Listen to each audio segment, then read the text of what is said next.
আসসালামু আলাইকুম ফুলপুর অ্যান্ড ময়মনসিংহবাসী, কী অবস্থা আপনাদের? Welcome to my mini blog.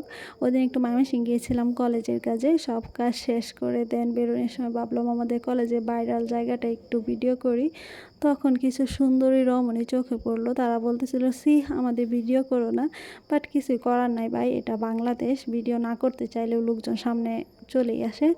দেন এখানে একটু ভিডিও করে ঢং করে ছবি টবি তুলে দেন হচ্ছে গিয়ে কলেজ থেকে বের হওয়ার সময় দেখি একটা কুকুর কি সুন্দর নিশ্চিন্তে ঘুমাচ্ছিল, যদিও আমরা এত নিশ্চিন্তে ঘুমাতে পারি না। দেন এখানে সবাই হচ্ছে মিনিয়েচার বানিয়েছে, এটা নিয়ে কমেন্ট করতেছিল, ছবি তুলতেছে। ভাবলাম আমি একটা ভিডিও করি। ভিডিও করে একটা রিক্সা নিয়ে চলে গিয়েছিলাম আমাদের ময়মনসিংহের সবচেয়ে জনপ্রিয় জায়গা জয়নাল আবদিন পার্ক।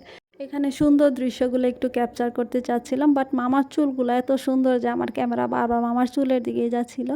যাই হোক, দেন হচ্ছে যাইতে যাইতে আমি ভাবলাম আমার সুন্দর ব্যাগটার একটা ফটোশ্যুট করি, এর মাঝেই দেখি এই অবস্থা।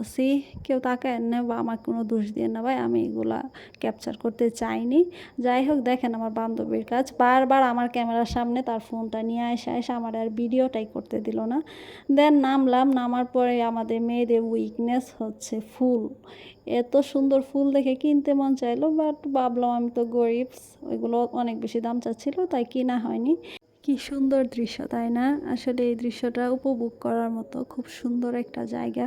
অ্যান্ড ওয়েদারটা ওই দিন খুবই ভালো ছিল, সব মিলিয়ে খুব ভালো একটা দিন গেছে। দৃশ্য দেখা শেষ হলে ফুচকা খেয়ে একটু সামনে আসতে দেখি এত সুন্দর সুন্দর কাচের চুড়ি, অনেক আপুরাই দেখতেছিল, খুবই সুন্দর অ্যাকচুয়ালি। কাচের চুড়ি হলো মেয়েদের আরেকটা উইকনেস। যাই হোক, এগুলো দেখে সামনে আর একটু আগাইতে দেখি যে আরও একটা সুন্দর জিনিস, যেটা হচ্ছে অনেকেই খুঁজি আমরা ময়মনসিংহে। এটা কিন্তু খুবই সুন্দর লাগতেছিল এই প্লেটগুলো, এখন কিন্তু এগুলো খুবই ভাইরাল। দেখতেছিলাম আমি কেনার জন্য, আমার চোখ কেন জানি সব সময় যায় এগুলাতে আটকায়। কেনার জন্য দেখতেছিলাম, ভাবলাম ব্যাংক কিনে কী করব, টাকা পয়সা তো আর অত নাই, টাকা হোক পরে কিনলেই হবে। এগুলো দেখার পর একটা মগ আমি একদম কিনবো, টাকা দেওয়া উপক্রম, তখন একটা আপু এসে বলে যে এগুলো নাকি রং উঠে দেন, আর ওইটাও কিনা হয়নি, বাসার উদ্দেশ্যে রওনা হলাম।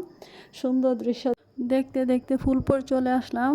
এসে একটা পার্সেল রিসিভ করার ছিল, রাইডার মামার জন্য আধা ঘন্টা ধরে দাঁড়ায় থাকতেছি, ফোন করতেছি 5 মিনিট 2 মিনিট এসব বলে বলে দাঁড়ায় থাকতে থাকতে আমার মাথা নষ্ট। কত মানুষ আছে যে পার্সেল রিসিভই করে না ভাই, আমি পার্সেল রিসিভ করতে আসছি তো এত কাহিনী হচ্ছে। কই বাসায় যায় দিয়ে আসার কথা ছিল, বাট আমি এখানে আইসা নিতেছি। তারপরেও অনেক পরে পার্সেলটা নিয়ে আসলো, পার্সেল রিসিভ করলাম। এখন শুধু আমার বাসায় আসার তারা, কতক্ষণে আমি এটা পার্সেল খুলে দেখব, মনটা শান্তি হবে। থ্যাংকস ফর ওয়াচিং, আল্লাহ হাফেজ।